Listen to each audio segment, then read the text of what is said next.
Subscribe करें city Bhakti YouTube channel and press the bell icon.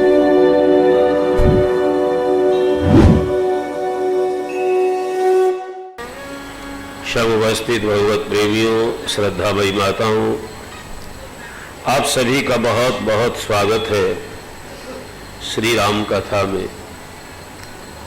कल की कथा में हम लोगों ने कथा के माध्यम से परमात्मा के पावन चरित्रों के दर्शन किए, भगवान का प्राकट्य होता है। गोस्वामी जी कहते हैं, विप्रधेनु सुर संत हित लीन मनुज अवतार। ब्राह्मणों के लिए, गौ माता के लिए और देवताओं के लिए और संतों के लिए, क्या इन चार के लिए ही भगवान का अवतार हुआ है? तो फिर जातिवाद का झमेला हो जाएगा। भगवान का अवतार ब्राह्मणों के लिए हुआ है और पशुओं में कहें केवल गाय के लिए हुआ है, ऐसी बात नहीं है। भगवान का अवतार होता है धर्म अर्थ काम मोक्ष के लिए। धर्म का प्रतिनिधित्व ब्राह्मण करते, इसलिए वहां विप्र लिखा है। फिर धर्म अर्थ का प्रतिनिधित्व गाय करती है, इसलिए धेनु लिखा है। हमारे भारत में गोधन माना जाता था, आजकल तो कागज के रुपये हो गए, सोने के सिक्के, चांदी के सिक्के, ये सब पहले नहीं महत्व रखते थे। किसके पास कितनी गाय है और गाय से बहुत धन है, श्री सिद्धि हो जाती है गो सेवा से। कहते हैं गाय का दूध बिकता है, घी बिकता है, छाछ बिकती है, मरने के बाद गाय का शरीर बिकता है, गोबर बिकता है, गोमूत्र प्रयोग में आता है, गोधन। और कामना के लिए देवताओं की पूजा करते हैं, इसलिए सुर शब्द लिखा है। और मोक्ष का प्रतिनिधित्व संत करते हैं। तो परमात्मा का अवतार धर्म अर्थ काम मोक्ष के लिए हुआ है। बाल लीला के दर्शन किए हमने भगवान के। अब विश्वामित्र जी का परिचय तुलसीदास जी दे रहे हैं। विश्वामित्र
गोस्वामी जी की शैली देखिए। सबसे पहले नाम लिखा। आप जैसे पत्र किसी को लिखते हैं, परिचय देने का तरीका तुलसीदास जी से सीखना पड़ेगा। सबसे पहले नाम, क्या नाम है? बोले विश्वामित्र। उनकी विशेषता कुछ है कि नहीं? बोले बहुत है। क्या है? तब विशेषता लिखी। विश्वामित्र नाम है महामुनि ज्ञानी, केवल मुनि नहीं, महामुनि ज्ञानी उनकी विशेषता है। फिर पता बताया, रहते कहाँ हैं? बोले वन में बसई विपिन, शुभ आश्रम जानी। उनका आश्रम बड़ा शुभ है, ज्यादा चर्चा नहीं करनी है इस पर। लेकिन गोस्वामी जी ने तो बहुत कम समय पहले, 400 कुछ वर्ष पहले एक कथा लिखी है, 1631 में। आज कलयुग में जैसे आश्रम है, हमको वैसे आश्रम नहीं समझना। आज शुभ कम है, सुविधा युक्त और सुंदर ज्यादा है। तो गोस्वामी जी कहते हैं शुभ आश्रम, यज्ञ करते हैं, जप करते हैं, तप करते हैं। लेकिन विश्वामित्र डरते हैं, किससे? राक्षसों से। यज्ञ में बाधा डालते हैं। चिंता हो गई विश्वामित्र जी को। देखो, विश्वामित्र कोई साधारण महात्मा तो नहीं है। वो चाहते तो हुंकार करके राक्षसों को भस्म कर सकते थे, लेकिन विश्वामित्र जी ऐसा नहीं करते। क्यों? ऐसा करूंगा तो राक्षस तो मर जाएंगे, लेकिन नरक में जाएंगे। हमारे शास्त्र कहते हैं ब्राह्मण को मार दे वो नरक में जाता है, और ब्राह्मण जिसको मार दे वो भी नरक में जाता है। तो कहा कि मैं श्राप देकर मार दूंगा, नरक में जाएंगे, इनकी मोक्ष तो नहीं होगी। अब मारना नहीं है, इनको तारना है। इसलिए उनका बड़ा प्यारा नाम है विश्वामित्र, विश्व के मित्र। मारना नहीं चाहते, तो तारने का काम तो परमात्मा छोड़ के कौन करेगा? तो ध्यान लगा कर देखा, तब मुनिवर मन कीन विचारा, हरि अवतर हरण महिभारा। मुनि विश्वामित्र ने ध्यान में देखा कि भगवान का अवतार हो गया है धरती का भार हटाने के लिए। तो अयोध्या में मैं चलूं, राम लक्ष्मण को मांग कर लाऊंगा, उनके द्वारा राक्षसों का उद्धार कराऊंगा। चल पड़े विश्वामित्र जी आश्रम से।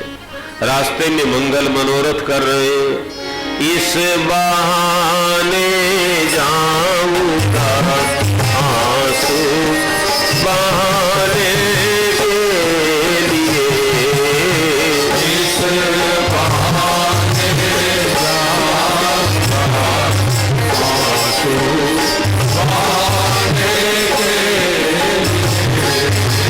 प्रभु की दी हुई जिंदगी में प्रभु को पाने के लिए, प्रभु की दी हुई जिंदगी में प्रभु को पाने के लिए।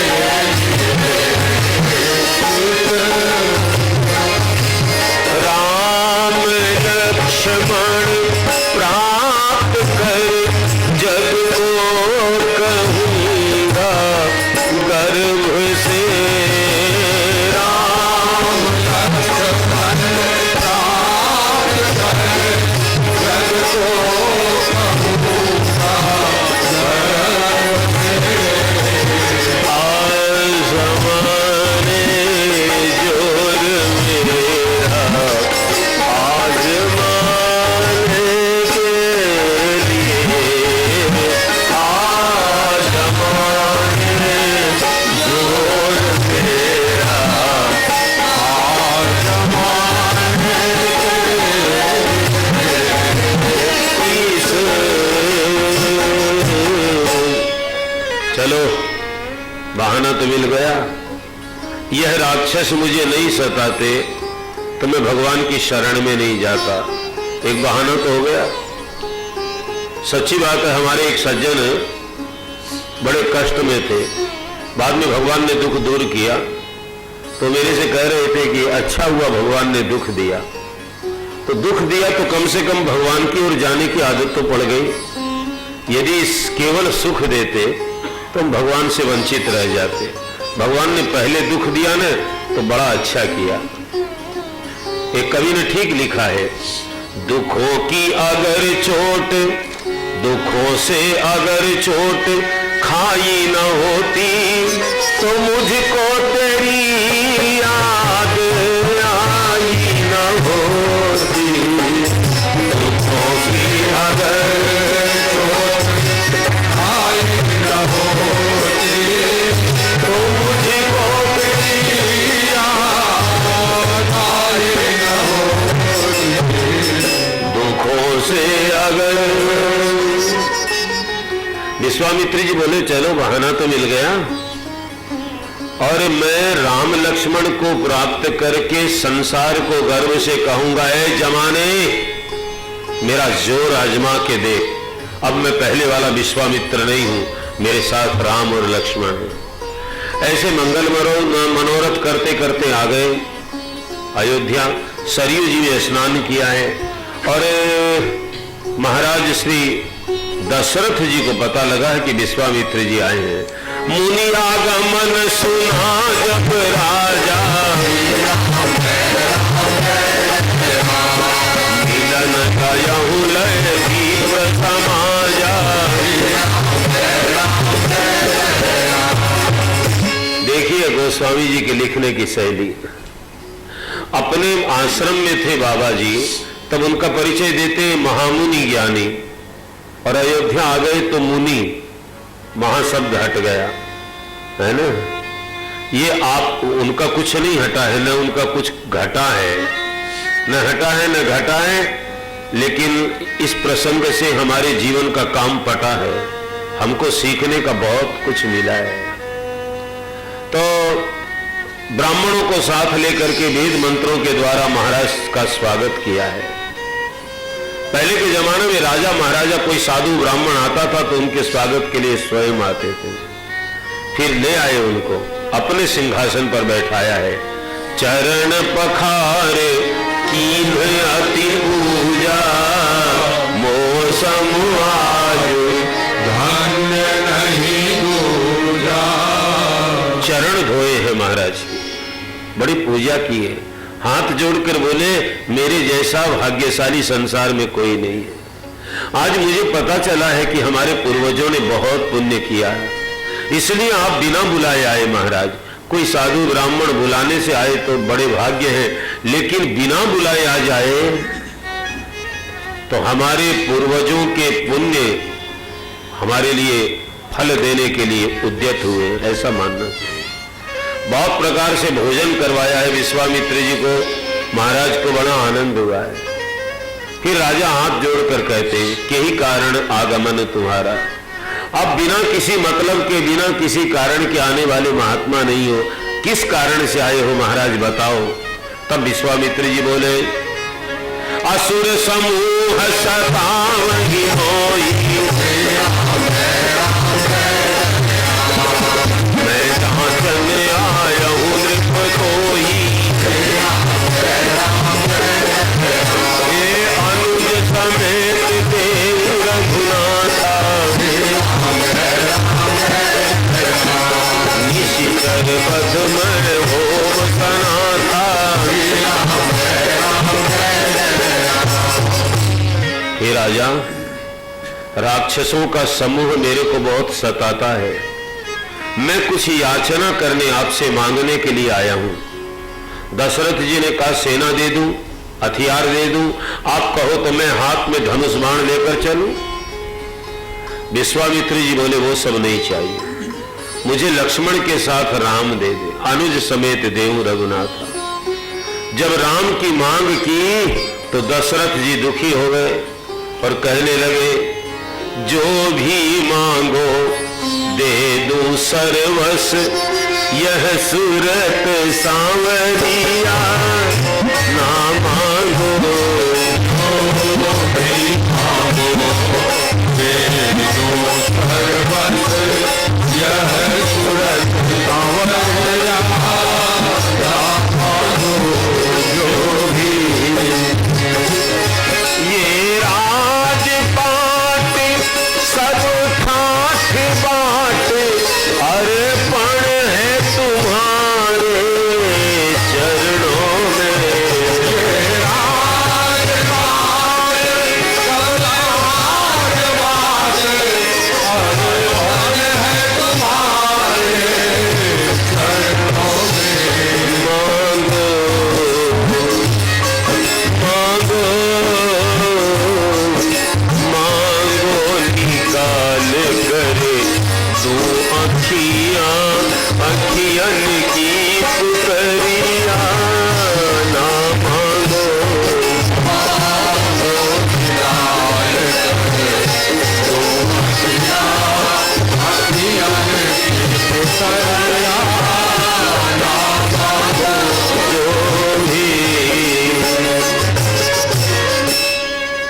हे महात्मा जी, आप जो भी मांगो मैं सर्वस्व दे सकता हूं। 2 अक्षर का राम आपने मांगा है, मेरे जीवन में 2 अक्षर की जितनी चीज है, राज दे दूं, कोष दे दूं, धन दे दूं, आप कहो मेरी आंख निकाल करके आपके हथेली पर रख दूंगा, प्राण दे सकता हूं। विश्वामित्र जी बोले दे दो राजन। तब महाराज बोले, चौथे पन पायहु सुप्रचारी, विप्र वचन नहीं कहूं विचारी। हे विश्वामित्र जी, चौथी अवस्था में मेरे घर में 4 पुत्रों का जन्म हुआ है। हे ब्राह्मण देवता, आपने विचार कर नहीं मांगा। अब ध्यान दीजिए, अपने घर में थे तो महामुनि थे, केवल मांगने की इच्छा नहीं मन में, अभी मांगा नहीं था, केवल मांगने की इच्छा हो गई, इसलिए महा शब्द हट गया, केवल मुनि बच गए। और जब मांग ही लिया तो मुनि भी हट गया, अब केवल विप्र रह गए। हमको बहुत बड़ी शिक्षा मिलती है। भगवान जब तक हमारा काम ठीक से चला दे, किसी के सामने हाथ नहीं फैलाना चाहिए, मांगना ठीक नहीं है। मेरा व्यक्तिगत सिद्धांत है, आपको जरूरी नहीं मानना, मैं कहता हूं अपने लिए, मांगने से मरना अच्छा है। मरना एक बार आदमी मर जाए, बार बार किसी के सामने हाथ मांगे। मैंने बहुत पहले बचपन में एक सुनी बात कि जब तक प्रभु अपनी पार बसावे, क्यों कौन किसी के द्वार मांगने जावे। मांगन गए बलि के द्वार, प्रभु भय छोटे, मांगन के बराबर काम नहीं कोई खोटे। मांगने के बराबर दुनिया में बुरा काम कोई नहीं। पर क्या करेंगे? कलयुग है ना, रामायण में कलयुग का वर्णन पढ़ के देखो। नहीं तो उस विचारन शीतलता, सब जाति कुजाति भय मंगता। आज मांगने वाले ज्यादा है, कोई नोट मांगता है, कोई वोट मांगता है, कोई कुछ मांगता है, कोई कुछ मांगता है। ये जो व्यासपीठ है, इसको भी लोगों ने मांग मांग कर हल्का कर दिया। आप यहां बैठ करके भी इतना मांगते हैं कि भगवान रोता होगा कि तूने कहां बैठाया, तेरे को मैंने कहां बैठाया और तूने कैसा काम किया। मांगने से महिमा घट जाती है और भक्ति में छिद्र हो जाता है, इसलिए मांगना नहीं चाहिए। योग्यता पैदा करो, भगवान को दे। ये समुद्र नदियों से पानी मांगता है? बिना मांगे नदियां दौड़ दौड़ कर आती है। अपने में इतनी खासियत, इतनी विशेषता पैदा करो, आप अपने आप आपके पास धन आएगा, प्रतिष्ठा आएगी। मांगने से क्या? विश्वामित्र जी को मना कर दिया। विश्वामित्र कहने लगे दे दो राजा। देहु भूप मन हर सित कजम धर्म सुजस प्रभु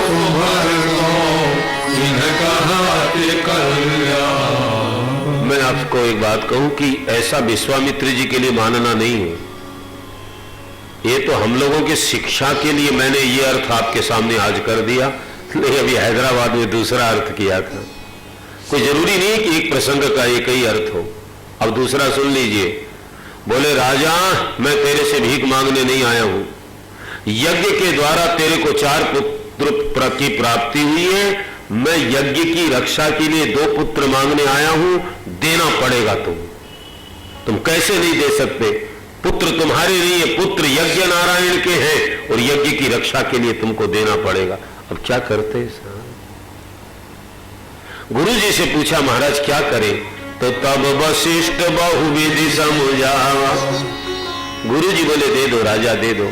तो इशारे में क्या बोले? 2 देगा न राजा, 4 होकर आएंगे। एक कथावाचक कह रहे थे यहां तो मतलब तो ये है बहुविधि, यानी बहुत तरीके से समझाया। लेकिन एक कथावाचक कहते थे बहुविधि, बहु आने की विधि यही है, दे दो। तो दशरथ जी ने कहा विवाह तो 4 का करना है, 4 ही दे दे। आदमी का लोभ देखो ना, तो बोले पहले 2 तो दे। राम लक्ष्मण को बुलाया है, प्रणाम किया है भगवान ने विश्वामित्र जी को, और दशरथ जी कहने लगे तुम मुनि पितान नहीं को, आज से आप मेरे बेटों के पिता हो। आप केवल मुनि नहीं, मेरे बेटों के पिता भी आप हो। सौंप दिया हाथ। इसके बाद में राम जी माता जी के पास गए, कौशल्या जी के चरणों में प्रणाम किया, कैकेयी माता सुमित्रा माता को प्रणाम किया। रोने लगी माताएं, कैकेयी और सुमित्रा रोने लगी कि कैसा साधु आया, हमारे बेटे को ले जा रहा है। तो कौशल्या माता ने कहा कि बहन रोवो मत, मुझे एक ज्योतिषी बताकर गया था कि साधु बाबा आएगा, बेटे को ले जाएगा, फिर बहू रानी आएगी, ले जाने दो। बहुत खुश है। और अब भगवान विश्वामित्र जी के पीछे पीछे चल रहे, कहते हैं पुरुष सिंह दो वीर हर्षि चले मुनि भय, कृपा सिंधु मति धीर अखिल विश्वामित्र जी के पीछे पीछे राम लक्ष्मण जा रहे। और अब देखिए चौपाई क्या लिखा है, श्याम गौरी सुंदर दो भाई, श्याम गौरी सुंदर दो भाई, हे विश्वामित्र मानी थी पाई,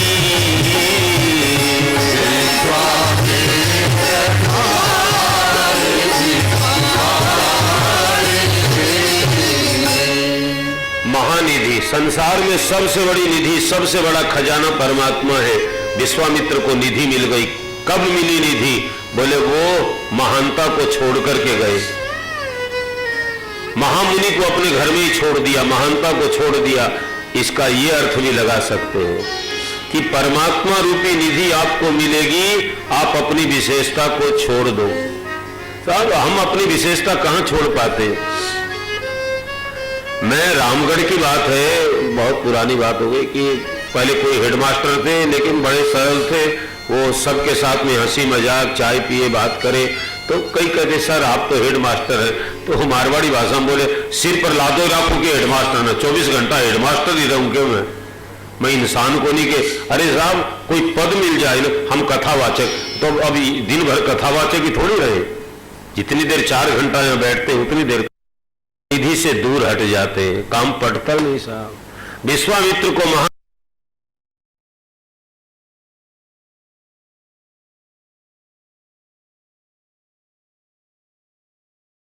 और इसके बाद रास्ते में जा रहे तो ताड़का दिखाई दी, चले जात मुनि दीन दिखाई, सुन ताड़का क्रोध कर दिखाई, चले जात मुनि दीन दिखाई, सुन ताड़का क्रोध कर दिखाई, रहीमान प्राण हरि दीना, नीत जानते ही निज पद दीना,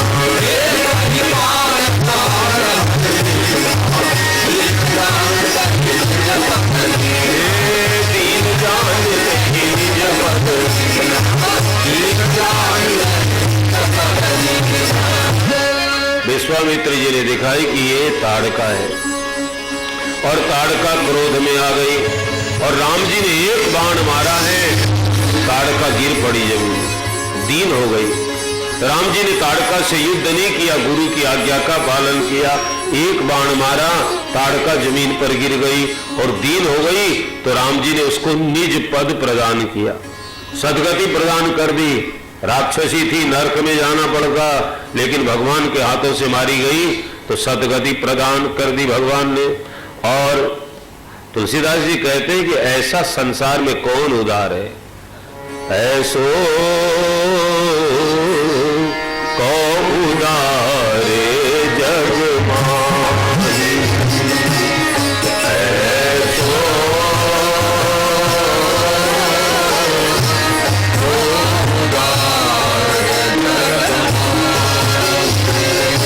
बिनु सेवा जो रवहि दीन पर, बिनु सेवा जो रवहि दीन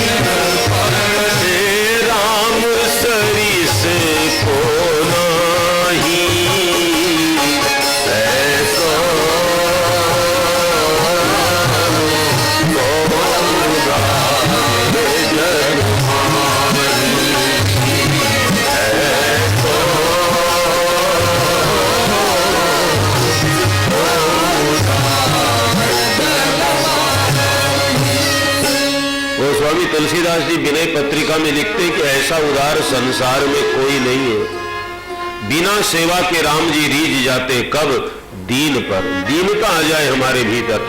देखो, हम पंजाब में कथा कर रहे थे तो एक सज्जन ने पूछा था कि दीनहीन में कोई फर्क है? मेरे भाई बहन, बहुत फर्क है। हीन कहते हैं नहीं है वो चीज, धनहीन, जिसके पास धन नहीं है, ज्ञानहीन, बुद्धिहीन, हीन उसको कहते हैं। लेकिन दीन बड़ा प्यारा शब्द है। सब कुछ होते हुए मेरा कुछ नहीं है, सब भगवान का है, ऐसा दीन भाव होता है। दीन का अर्थ कमी नहीं है। दीनता आ जाए चाहे अरबपति आदमी क्यों ना हो, भगवान बहुत खुश होते हैं। तो दीनता आ जाए बहुत बड़ी बात है। भगवान का नाम है दीन बंधु, और हम दीनता ला नहीं सकते। हम धन के मालिक बनते इसलिए दीन नहीं बन पाते। दीन बन जाएंगे तो जो दीन हो जाएगा वो कभी हीन नहीं होगा, मालिक मेहरबान हो जाएगा। तो ताड़का दीन हो गई तो भगवान ने निज पद प्रदान किया है। अब आप कहेंगे ताड़का की कथा से हमको क्या मिलेगा? ताड़का दुराशा है, तुलसीदास जी कहते हैं। आपके जीवन में, हमारे जीवन में, सबके जीवन में दुराशा जो कभी पूरी नहीं होती है, ऐसी दुराशा ही ताड़का है। हमारे जीवन रूपी यज्ञ को नष्ट कर देती है। तो ताड़का मरेगी कैसे जी? एक बाण से। बाण बाण को तो कहते हैं, लेकिन मारवाड़ी भाषा में बाण आदत को भी कहते हैं। तो राम जी की एक आदत है, रामायण में लिखा है, एक बाण करुणा निधान की। राम जी की एक आदत है, सो प्रिय जाके गति न आने की। जिसको दूसरे पर भरोसा नहीं है, तो राम जी बहुत उससे प्रेम करते। इसलिए आशा एक राम जी से, दूसरी आशा छोड़ दे।